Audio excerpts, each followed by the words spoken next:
पिछले टर्न पर हमने एक्टिविटी और एक्टिविटी कोफिशिएंट, सक्रियता और सक्रियता गुणांक के बारे में अध्ययन किया था। लेकिन ये जो सक्रियता और सक्रियता गुणांक हैं, किसी एक आयन के लिए उसको प्रयोगों द्वारा ज्ञात नहीं किया जा सकता। क्यों? क्योंकि ऐसा विलयन हम नहीं बना सकते जिसमें केवल एक ही आयन हो। यानी एक ही आयन युक्त विलयन बनाना असंभव है। It is impossible to prepare a solution containing only one ion.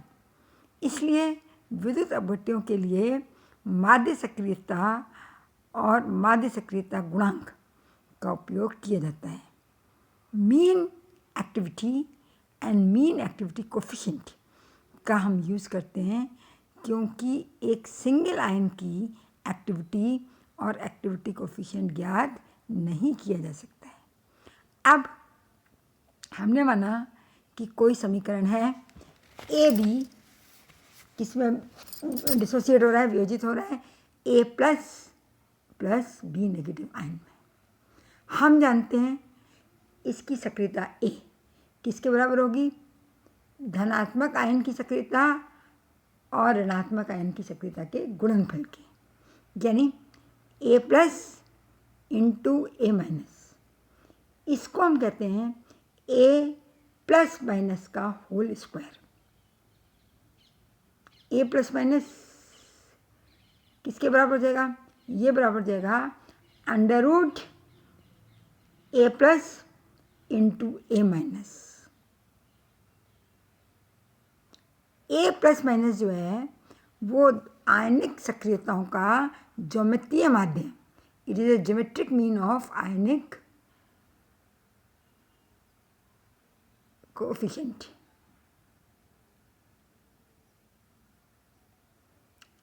Ionic activities. तो ए प्लस माइनस को हम क्या कह सकते हैं? इसको हम कहते हैं आयनों की माध्य सक्रियता, मीन एक्टिविटी ऑफ आयंस। अब इसी तरीके से हम सक्रियता गुणांक या activity coefficient f plus minus को भी डिफाइन कर सकते हैं। F plus minus is equal to under root f plus into F minus, यानी आयनिक सक्रियता गुणांकों का ज्योमितीय माध्य, geometric mean of activity coefficient. इसको हम कहते हैं माध्य सक्रियता गुणांक या mean activity coefficient. Equation number 9। जिस तरीके से ए प्लस माइनस हमने क्या कहा था? ए प्लस माइनस को हमने कहा था मीन एक्टिविटी, माध्य सक्रियता। इसी तरीके से एफ प्लस माइनस क्या कहलाएगा? मीन एक्टिविटी कोफिशिएंट, माध्य सक्रियता गुणांक। किसके बराबर होगा? F plus minus is equal to under root f plus into F minus, यानी दोनों आयनों की सक्रियता गुणांकों का ज्योमितीय माध्य, ज्योमेट्रिकल मीन, माध्य सक्रियता गुणांक या मीन एक्टिविटी कोफिशिएंट कहलाता है। अब यदि हमने माना कोई विद्युत अपघट्य है, किस तरीके का है? A X plus B Y. X परमाणु ए के और वाई परमाणु बी के, और उसका आयनीकरण किस प्रकार से होगा? देखिए, ए एक्स बी वाई साम्य अवस्था में कितने आयन देगा? एक्स ए आयन देगा जिनकी वैलेंसी संयोजकता कितनी होगी? प्लस वाई, और वाई बी नेगेटिव आयन देगा जिसकी संयोजकता कितनी होगी? एक्स। तो A plus A X B Y is equal to X A Y A plus Y B minus X. अब इसकी एक्टिविटी, पॉजिटिव आयन की एक्टिविटी ऑफ पॉजिटिव आयन की power X into activity of negative ion की power Y, क्योंकि Y negative ion बने। ये किसके बराबर होगी? ये होगी मीन एक्टिविटी माध्य सक्रियता a प्लस माइनस की पावर x प्लस वाई। तो a प्लस माइनस माध्य सक्रियता मीन एक्टिविटी निकालने के लिए हमको क्या करना पड़ेगा, इसकी पावर 1/x प्लस वाई करनी पड़ेगी। तो ये क्या हो जाएगा, a plus minus is equal to a plus की power x into a minus की पावर y, एक ब्रैकेट में हो गया, और इसकी whole power 1/x plus Y, यानी a की पावर 1/x प्लस वाई, समीकरण नंबर 11। तो इस समीकरण में माध्य सक्रियता मीन एक्टिविटी किसके बराबर हो गई, it is equal to activity की पावर 1/x प्लस वाई। इसी प्रकार हम सक्रियता गुणांक को भी लिख सकते हैं, ए प्लस माइनस की जगह F plus minus, mean activity coefficient माध्य सक्रियता गुणांक, ये किसके बराबर होगा, एफ प्लस की power X into F minus की power Y, whole power 1/x plus Y, समीकरण नंबर 12। अब हम जानते हैं इससे क्या निकाला हमने कंक्लूजन, a प्लस धनात्मक आयन की एक्टिविटी किसके बराबर होगी, हर एक्टिविटी किसके बराबर होती है, एक्टिविटी कोफिशिएंट सक्रियता गुणांक इंटू सांद्रण, विलयन का सांद्रण। तो a प्लस की जगह हम क्या लिख सकते हैं, f plus into c plus, और a माइनस की जगह हम क्या लिख सकते हैं, f minus into c minus. तो अगर हम समीकरण नंबर 11 की बात करें तो a प्लस माइनस किसके बराबर, a की पावर x, तो a की जगह हमने लिखा f प्लस सी प्लस की power x plus into f minus की पावर y, तो f माइनस की a माइनस की पावर y, तो a माइनस की जगह हमने क्या लिखा, f माइनस सी माइनस की पावर y, ब्रैकेट में whole power 1/x plus y. This is equation number 13, समीकरण नंबर 13। क्या किया हमने, केवल a प्लस की जगह लिख दिया f प्लस सी प्लस, और a माइनस की जगह लिख दिया f माइनस सी माइनस, क्योंकि हम जानते हैं a is equal to f into C होता है। अब यदि AXBY की सांद्रता c मोल पर लीटर हो, तो हम जानते हैं विलयन में कितने A पॉजिटिव आयन होंगे, X इंटू सी। अगर सांद्रता 1 मोल है तो C आयन होंगे, X आयन होंगे, और सांद्रता C है तो कितने आयन होंगे, A प्लस के XC, यानी C प्लस धन आयन की सांद्रता कितनी होगी, XC। और इसी तरीके से C माइनस ऋण आयन की कंसंट्रेशन कितनी होगी, YC, क्योंकि 1 से Y मिलेंगे तो C कंसंट्रेशन से कितने मिलेंगे, YC। अब क्या करना है आपको, C प्लस की जगह आप रख देंगे X इंटू सी, और C माइनस की जगह आप रख देंगे Y इंटू सी। फिर C को आप बाहर निकाल लेंगे, C को क्या करेंगे आप बाहर निकाल लेंगे।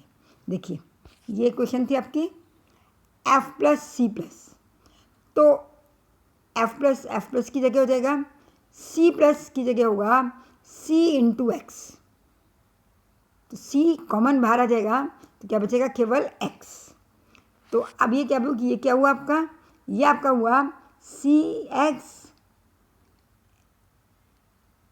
एफ प्लस एक्स की पावर एक्स, और इसी तरीके से एफ माइनस वाई की पावर वाई, इसकी whole power 1/x plus y.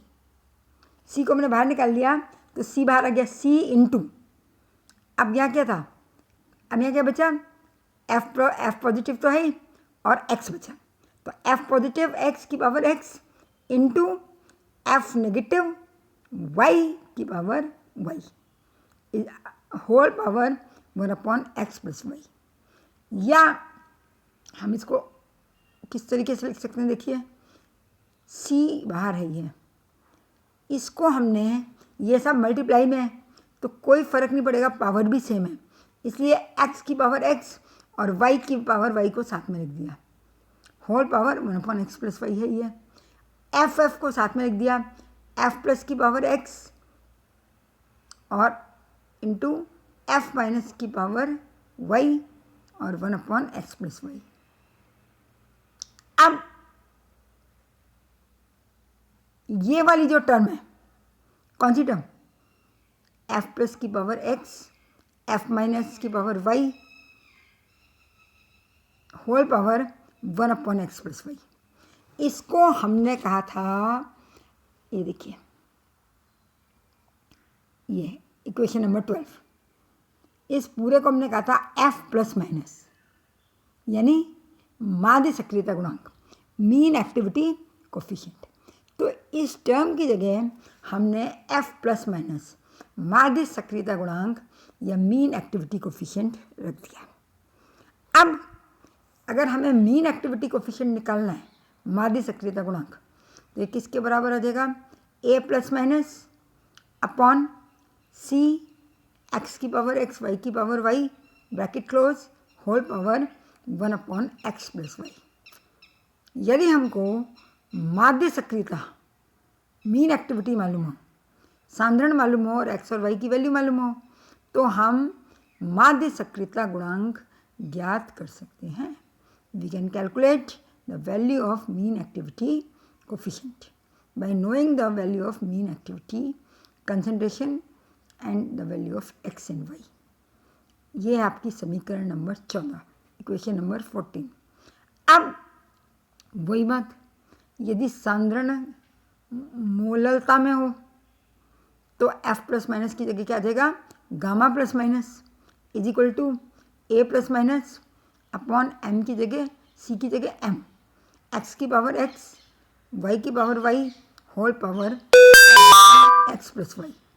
This is equation number 15, समीकरण नंबर 15। अब यदि हम प्रयोगों द्वारा सक्रियता को निर्धारित कर लें और समीकरण 11 की सहायता से, कौन सी समीकरण 11 है, ये देखिए समीकरण 11, सक्रियता को निर्धारित कर लें और समीकरण 11 की सहायता से माध्य सक्रियता मीन एक्टिविटी निकाल लें, तो हम माध्य सक्रियता गुणांक ज्ञात कर सकते हैं, मीन एक्टिविटी कोफिशिएंट ज्ञात कर सकते हैं। अब सक्रियता को जो निर्धारित करने की विधियां हैं वो है जनरली हिमांक अवनमन, डिप्रेशन इन फ्रीजिंग पॉइंट, क्वथनांक उन्नयन, एलिवेशन इन बॉइलिंग पॉइंट, विद्युत वाहक बल आदि के मापन पर आधारित होती हैं। इन मेथड से हम सक्रियता या एक्टिविटी को ज्ञात कर सकते हैं। अब सक्रियता ज्ञात है, विलयन की सांद्रता ज्ञात है, एक्स और वाई की वैल्यू ज्ञात है, तो हम माध्य सक्रियता गुणांक या मीन एक्टिविटी कोफिशिएंट को ज्ञात कर सकते हैं। जैसे फॉर एग्जांपल अगर हम NaCl का एग्जांपल लें तो x की वैल्यू 1, y की वैल्यू 1, तो f प्लस ए प्लस माइनस किसके बराबर हो जाएगा, √a। a का मान निकाल के हम a प्लस माइनस ज्ञात कर सकते हैं, और f प्लस माइनस किसके बराबर हो जाएगा, a प्लस माइनस यानी a की पावर 1/2 अपॉन C इंटू 1, या A किसके बराबर हो जाएगा? A बराबर हो जाएगा C into F plus minus का होल स्क्वायर। यानी इस विलेन की सक्रियता गुणांक और सांद्रण के गुणनफल के वर्ग के बराबर होगी। The activity of NaCl solution is equal to the square of the product of activity coefficient and concentration of the solution। तो इस तरीके से हम मीन एक्टिविटी और मीन एक्टिविटी कोफिशिएंट को ज्ञात कर सकते हैं, माध्य सक्रियता और माध्य सक्रियता गुणांक को ज्ञात कर सकते हैं। इसके आगे हम नेक्स्ट लेक्चर में लेंगे। So thank you.